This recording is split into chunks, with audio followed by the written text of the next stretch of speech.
CBS News on the Hour, sponsored by O'Reilly Auto Parts. I'm Cammie McCormick. Countries and companies that have been ripping us aren't particularly happy with what I've done. President Trump didn't go much further in explaining why he's pausing tariffs against Mexico and Canada for a month, but the markets are now very wary, and there was no celebration after the announcement.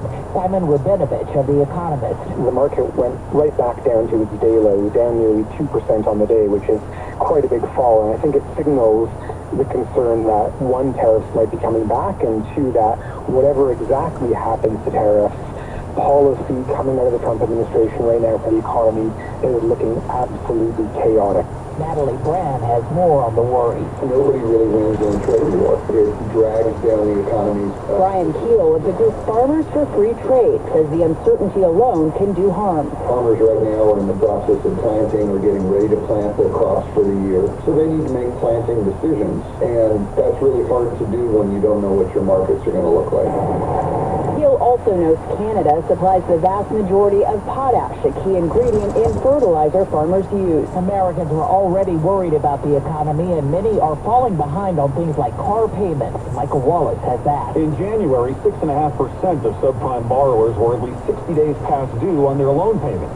Fitch Ratings says that's the most since it started collecting that data in 1994. The Federal Reserve of New York says the share of car loans past 90 days due rose to 3% during the fourth quarter, a 15-year high. With inflation driving up car prices and borrowing costs, more people are falling behind and having their cars repossessed. California Senator Adam Schiff is among the Democrats who worry a budget proposal would give the president free rein for his economic decisions. Elon Musk is talking favorably about shutting down the government, which I think would be a disaster.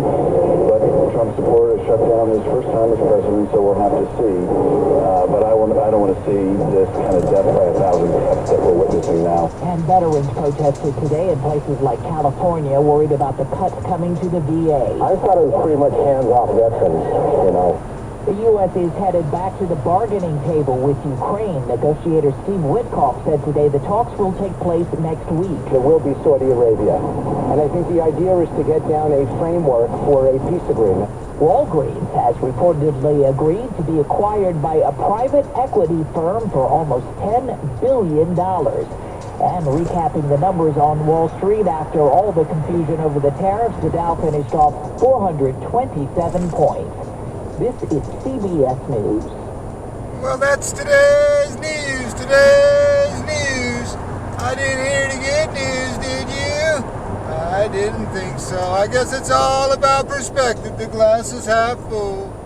Well, as always, I'd like to thank you again for coming along with me on these Dash Cab News adventures. You know the drill. Peace, love, and all that hippie jazz. Bye-bye, everybody. It's 57 degrees in Hercules, California.